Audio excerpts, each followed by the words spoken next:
Dan pemirsa, mega proyek kereta cepat dan Ibu Kota Nusantara menjadi dua dari sekian banyak program strategis nasional atau PSN yang nampaknya dijadikan warisan Presiden Joko Widodo. Patut diakui, dua proyek tersebut sangat membanggakan publik. Namun tidak jarang kritikan bermunculan dari proyek-proyek jumbo Presiden karena dikhawatirkan akan menyisakan masalah keuangan yang justru akan membebani generasi ke depan.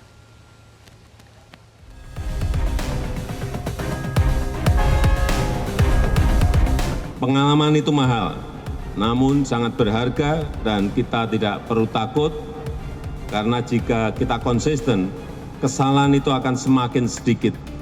Biaya kesalahan juga akan semakin menurun dan pada akhirnya biaya produksi, biaya proyek lama-kelamaan juga akan semakin rendah. Itulah pernyataan optimisme tentang kepercayaan diri pemerintah dalam mengerjakan sejumlah proyek strategis nasional yang disampaikan oleh Presiden Joko Widodo saat meresmikan kereta cepat Wush 2 Oktober lalu.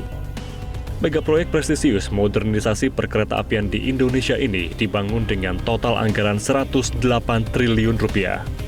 Tentu bukan jumlah yang kecil, mengingat anggaran tersebut bengkak dari yang diprediksi awal senilai 76 triliun rupiah.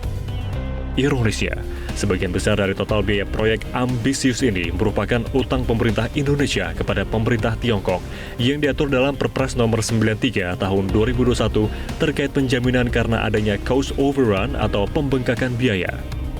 Pengamat ekonomi Indef, Rizal Taufikur Rahman menyayangkan sejumlah anggaran proyek strategis nasional seperti kereta cepat dan proyek lainnya yang justru membebani APBN.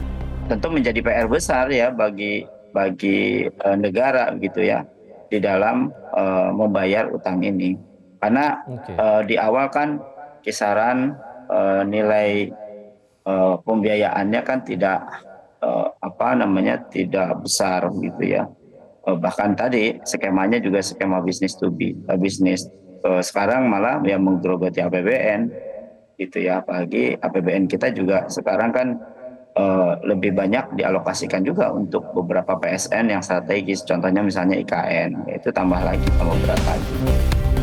Tak hanya proyek kereta cepat, program strategis nasional Mahadasyat Ibu Kota Nusantara juga dikhawatirkan akan mengganggu keuangan negara, bahkan membebani generasi mendatang, terlebih setelah Undang-Undang IKN telah disetujui DPR pada Selasa kemarin.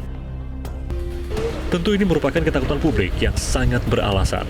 Pasalnya, dalam Undang-Undang Nomor 3 Tahun 2022 dinyatakan soal hak guna usaha atas tanah investor di IKN yang mencapai 190 tahun. Sementara, dalam bentuk hak guna bangunan dan hak pakai, investor diberi jangka waktu paling lama 80 tahun dan dapat diperpanjang dalam siklus kedua dengan masa yang sama atau hingga 160 tahun. Jadi walaupun di situ dijelaskan misalnya 95 tahun siklus pertama, 90 tahun siklus kedua, tapi di penjelasannya itu dijelaskan detail. Ya, ada tahapan-tahapan evaluasinya seperti juga yang diatur dalam Undang-Undang Pertanahan dan Undang-Undang Cipta Kerja gitu. Jadi nggak sekonyong-konyong juga gitu ya. Kalau misalnya 35 tahun tanah itu tidak dilakukan investasi segala macam, itu bisa diambil alih oleh pemerintah lagi, masuk ke bank tanah dan segala macam. Itu diatur. Ada juga yang mengatakan bahwa ini hanya untuk mengistimewakan investasi atau menganak emaskan investor. Itu juga sama sekali tidak benar. Justru kami melindungi hak-hak atas tanah yang dimiliki oleh masyarakat setempat. Bagaimana hak-hak itu tetap terlindungi. Dua mega proyek strategis nasional, yakni kereta cepat dan Ibu Kota Nusantara, menunjukkan betapa ambisiusnya pemerintahan Joko Widodo ingin meninggalkan legacy untuk NKRI. Tentu hal ini sah-sah saja dan pasti menjadi target bagi setiap presiden yang memimpin tanah air. Namun ingat, jangan sampai proyek super jumbo IKN senilai 466 triliun dan proyek kereta cepat Jakarta-Bandung justru nantinya menyisakan utang negara yang membebani anak cucu generasi penerus negeri. Karena pengalaman kita membangun infrastruktur, baik jalan tol, pelabuhan, bandara, bendungan, transportasi, telah memberikan pengalaman dan bekal kita untuk menghasilkan hasil-hasil yang lebih baik di masa depan. Keberanian kita mencoba hal yang baru memberikan kepercayaan, memberikan kita kesempatan untuk belajar kepada anak-anak bangsa, dan akan sangat berguna bagi masa depan, membuat SDM kita semakin maju dan bangsa kita semakin mandiri. Tim Liputan Metro TV. Dapatkan informasi, download Metro TV Extend sekarang.